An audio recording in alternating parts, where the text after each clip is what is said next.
Welcome to the Deep Dive. Today we're really getting into something fundamental. It's about focusing on yourself, truly focusing for success, both personally and professionally. And we're not just talking vague ideas here. This is about a structured approach. Our guide for this deep dive is based on excerpts from The Art of Self-Focused Success. And what's great about this source, I think, is that it goes beyond just motivation. It offers a practical blueprint. Exactly. It's like an instruction manual for your internal world to support what you want externally. Yeah. And our mission today is, well, to pull out the clear, actionable bits from this guide. There's so much self-help stuff out there, it can be overwhelming. Totally. So this is about showing that real success often starts inside. It's that internal shift. We're aiming for those moments where you go, okay, that's why this matters, and you can see how to actually use it. Right, moving from just knowing to actually doing. So let's jump in. First big step the guide talks about, know yourself first, the foundation. The unshakable foundation, as they put it. Yeah, and it's not just a casual think about yourself, it's a directive. Like really spend time understanding your strengths, your weaknesses, the real ones, what you're passionate about, your actual goals. It's doing a personal audit, isn't it? Exactly. And they suggest a tool, daily journaling. But not just, listing what you did, it's more reflective. Deeper. Right. Exploring why you felt a certain way, questioning your own assumptions, spotting patterns in your thoughts. Over time, this helps figure out what truly drives you. And that ties straight into the core idea.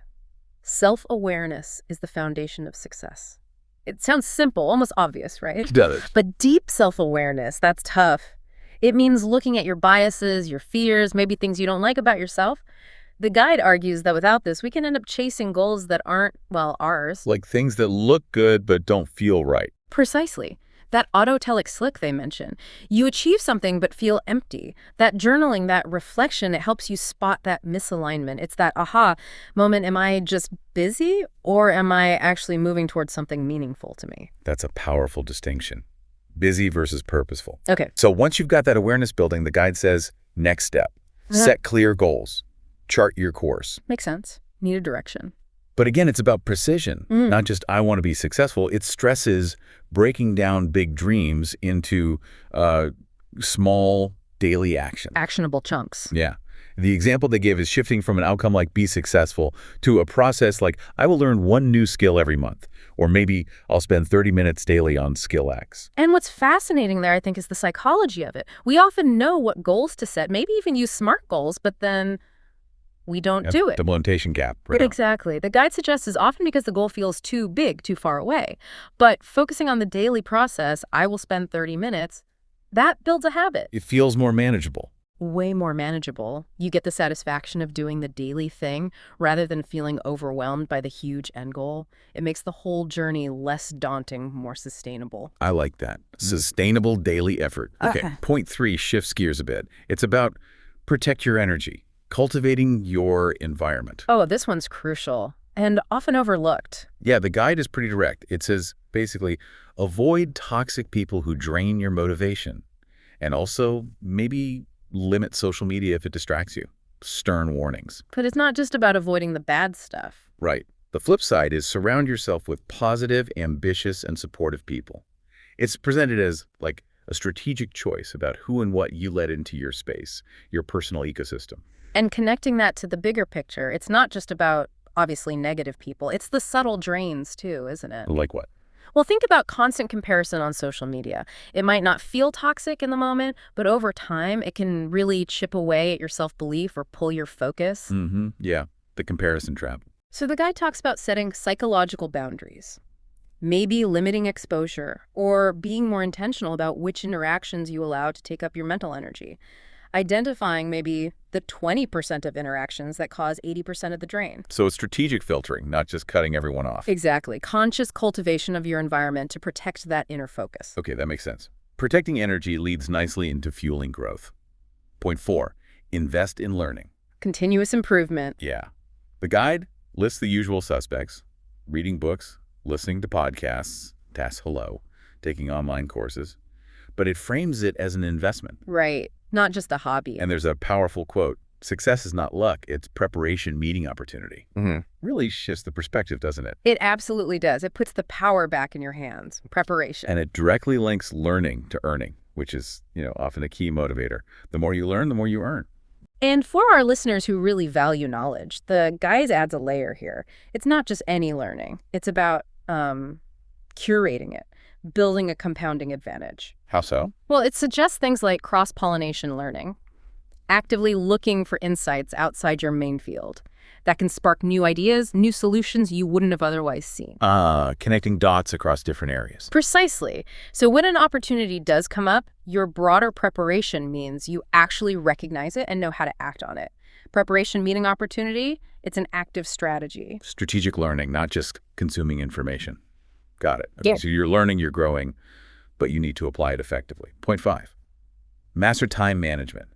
Optimize your efforts. The efficiency piece? Yes, but more than just being busy. The focus is on prioritizing what truly matters each day. Effectiveness over just efficiency. Which can be really hard to figure out. Totally. And they bring in the 80-20 rule. 20% of actions yield 80% of results. But the challenge the guide highlights is identifying that vital 20%. When everything feels urgent. Exactly. And then critically, it talks about building routines for discipline because motivation, well, comes and goes, right? Discipline is what keeps you going. So the big question the 80-20 rule raises is, how do you find that critical 20%? What does the guide suggest? It suggests a kind of reverse engineering. Start with your biggest, most important goals, the real game changers, then work backwards. What's the absolute minimum daily or weekly action that directly moves that needle? Okay, laser focus. Laser focus, and it requires saying no a lot. Yeah. Even to good things if they aren't in that top 20%. The routines then help automate those critical actions, freeing up mental energy. It's discipline making focus easier. Automating the essentials. I like that. Yeah. Okay, moving towards the end, point 6 feels really foundational. Take care of your body and mind, the engine of success. Can't skip this one. Nope. The guide lists the non-negotiables. Exercise, meditation, or mindfulness for stress, good food, good sleep. Basic stuff, but framed as performance enhancers. Absolutely. Like, exercise boosts confidence and focus, not just physical health. The guide states it plainly. Your body is the fuel for success. And it's not just self-care like a bubble bath, though those are nice too. This is about fundamental maintenance for high performance. Right. The guide emphasizes you simply can't sustain intense focus, disciplined creative thinking if your physical and mental health are suffering. It's like trying to run sophisticated software on failing hardware. Yeah, the system crashes. Exactly.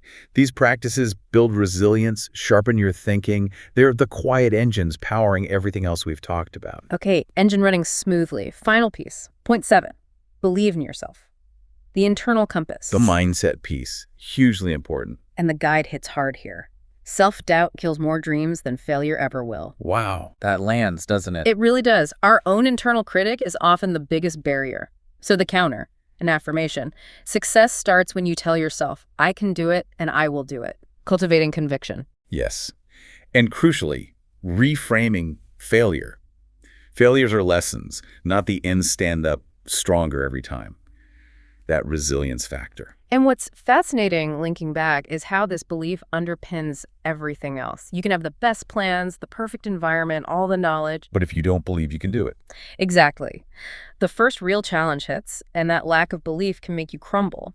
The guide suggests this belief isn't always just there. You build it through those small wins, through sticking to your disciplines, through actively reframing setbacks as learning opportunities. So it's a skill you develop like the others. Very much so. It's the internal compass that keeps you pointed toward your goal, even when things get rough. It turns habits into real momentum. Okay, so let's wrap this up. We've gone through self-awareness, goals, energy, learning, time, health, belief. What's the big takeaway for you listening?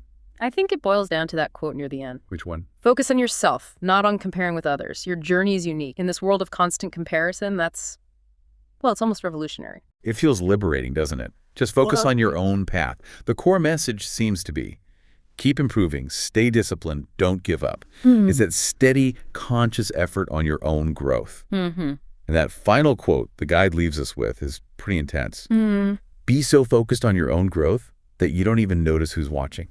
Yeah, that one really makes you think. It prompts a deeper question, doesn't it? If you were truly, genuinely that focused on your own growth without needing anyone else's validation, What would change? right, how would that shift your daily choices? Would competition feel different, less about beating others, more about beating your yesterday? Interesting. And maybe collaboration changes too. Seeing others succeed becomes less of a threat and more, maybe inspiration or just irrelevant to your own path because you're so locked into your unique journey. Wow. That's definitely something to mull over, being so internally driven that the external noise just fades away.